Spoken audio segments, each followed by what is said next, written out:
Imagino que habrás oído hablar de los 5 elementos, pero ¿realmente conoces cómo son, de dónde vienen y cómo funcionan?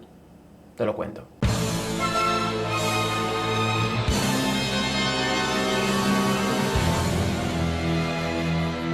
Principalmente hay un problema con los altos magos, y es que no suelen utilizar 4 elementos, ya que en realidad nunca fueron 4 elementos los que se suelen utilizar, fueron 5, siempre han sido 5 y siempre lo serán, solo que es verdad que a nivel práctico se suelen utilizar 4 de esos elementos. Pero si nos ponemos a buscar el origen cabalístico de estos elementos, nos encontramos de que el Sefer Yetzirah nos cuenta que solamente habría 3 elementos en sí, aunque con un par de adaptaciones sí que podríamos llegar a sacar esos 5 elementos. Por ejemplo, el espíritu de Dios, ahí tendríamos el primer elemento, el espíritu o éter. Evidentemente el aire emanó del espíritu, según cuentan, el agua emanó del aire, parte de este agua se convirtió en tierra y el fuego emanó del agua.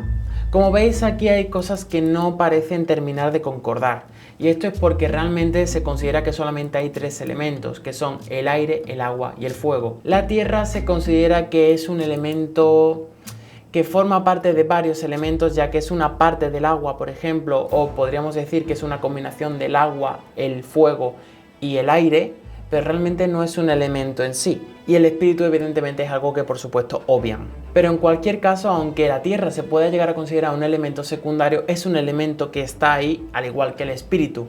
Por tanto, haciendo esta pequeña adaptación, sí que se podría considerar que tienen igualmente 5 elementos, aunque normalmente no lo explican como tal. Pero ¿de dónde surge la idea de los 5 elementos? Normalmente se asocia al pentagrama o al pentáculo, como lo queráis llamar, que es esta estrella de 5 puntas, que básicamente en cada punta, en cada ápice se coloca un elemento. Evidentemente, al tener 5 puntas, por supuesto, son 5 elementos los que debería de tener. No tendría sentido colocar 4 elementos. Y como hemos dicho antes, esos elementos son el espíritu o el éter, el agua, el fuego, el aire y la tierra.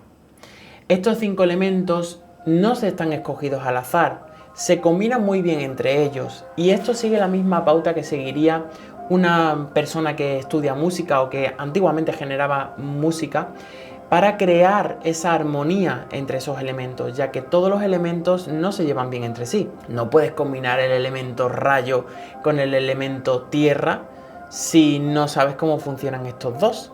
Entonces se buscaron esos elementos que combinaran muy bien entre sí, para que combinase lo que combinase, realmente pudieras conseguir todo aquello que tú querías conseguir. Y esto los chinos lo consiguieron muy bien, ya que tenían una comprensión de los elementos muy profunda. Cierto es que tenían los nombres un poquito cambiados, pero lo consiguieron hacer de una manera muy buena. En el misticismo chino nunca ha habido duda de cuántos elementos sabías ni cuáles eran. Sí es cierto que en otras ramas del misticismo oriental, como podría ser por ejemplo el taoísmo, no se consideraban estos 5 elementos, simplemente se hablaba del yin y del yang. De ahí surgen otras ramas que ya hablaremos más adelante, porque nos dan hoy en día una vista quizá muy enriquecedora y muy poco utilizada, por lo menos en Occidente, para entender los elementos. Pero eso para otro vídeo. Para entender sus elementos simplemente tenemos que entender la relación que hay entre los nombres que cambiaron.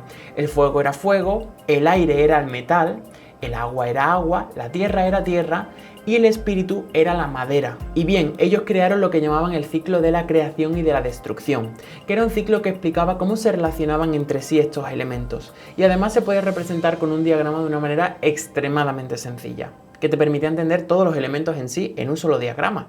Adoro los diagramas, por cierto. En este diagrama que podemos ver, vemos cómo se relaciona el fuego, la tierra, el metal, el agua y la madera. Para que lo entendamos de una manera fácil, podríamos decir que el fuego consume las cosas y estas acaban convirtiéndose en tierra. Los metales se crean a partir de la tierra, el agua circula a través de las cañerías de metal, la madera se crea a partir de los nutrientes vitales del agua. Y de esta manera se terminaría el ciclo de la creación. Digamos que esa es una de las maneras en las que podemos ver a los elementos, ¿no? Con ese ciclo de creación. Pero ¿cómo es el ciclo de destrucción? Pues podríamos decir que el fuego purifica o destruye el metal. El metal manifestado en la hoja de un hacha da la forma a la madera o la destruye. Los instrumentos de la madera pueden utilizarse para controlar la tierra. Los diques de tierra controlan el agua y el agua destruye o apaga el fuego. Viendo esta forma tan sencilla y con este diagrama podríamos entender perfectamente cómo podemos hacer incluso magia con estos elementos a través de la combinación de ellos. Nos encontramos con tres tipos de casos principales. 1. Queremos mejorar un elemento, pues le añadimos el mismo elemento.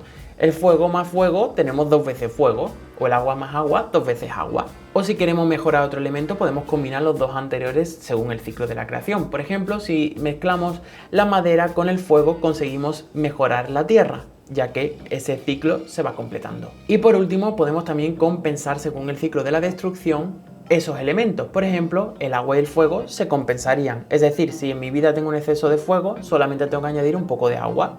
Si en mi vida me falta un poco de elemento tierra, solo tengo que combinar la madera y el fuego para generar más tierra. Es así de sencillo. Y tengo que deciros que la alta magia esto está excesivamente estudiado. Son mucho más fáciles incluso de lo que hemos visto aquí, ya que cada elemento elemental cumple una función muy específica. Y las herramientas que utilizamos, de las cuales ya hablaremos, son muy concretas en sus usos según el elemento al que comprenden. Por ejemplo, en la tierra, el pentáculo de tierra, nunca mejor dicho, es el que te va a ayudar principalmente con dos tareas únicas, que es la de recoger y dirigir las energías a un punto específico. Por ejemplo, si te sientes víctima de un ataque psíquico, podrías utilizar perfectamente tu pentáculo de tierra para redirigir esas energías del ataque. Y bueno, podríamos decir, porque generalmente en magia se suele decir, bueno, pues devolvemos el ataque, ya. Pero si le damos una vuelta de tuerca, podemos coger toda la energía que está invirtiendo una persona en nosotros y redistribuirla, almacenarla y transmutarla para nosotros mismos. Con lo cual tenemos una gran cantidad de energía que no se va a desperdiciar porque la hemos transformado y la podemos utilizar en nuestro propio beneficio.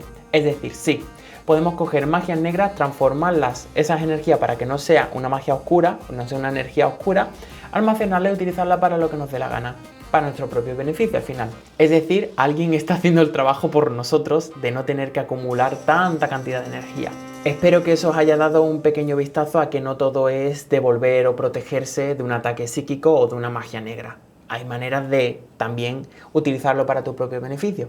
O sea, sé que para los altos magos normalmente el pentáculo de tierra va a ser su mejor arma de defensa o de redirección. Aunque hablaremos de las herramientas mágicas de la alta magia un poco más adelante, os quiero ya un poco enseñar el pentáculo de tierra por si alguien no lo conoce, que cada color representa un elemento. Esto representaría el reino de la tierra, es decir, sus 4 elementos, no teniendo tan en cuenta el del espíritu ya que está representado en otras cosas. De hecho, cada elemento está representado por un arma y esto, aunque tenga los 4, sigue siendo el pentáculo de tierra. Por tanto, podemos coger de aquí muchas cosas diferentes. Realmente el pentáculo tiene detrás un trasfondo enormemente grande. Hay un elemento secreto y es el elemento de este canal, así que suscríbete y no te pierdas ningún vídeo porque vamos a estar contando muchos secretos y muchas cosas interesantes.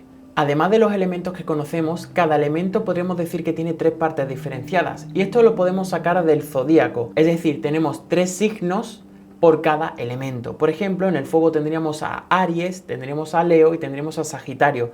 Es decir, no es lo mismo el fuego de Aries que el fuego de Leo que el fuego de Sagitario.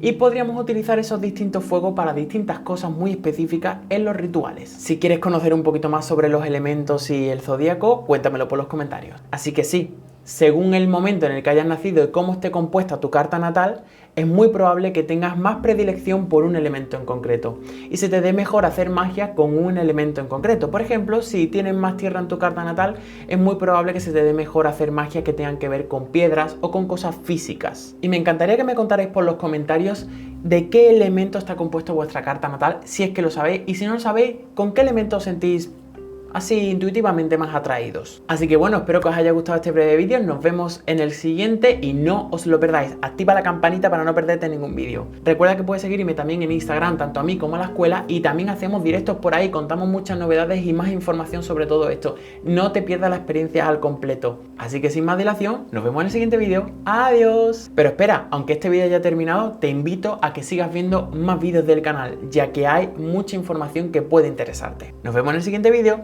Adiós.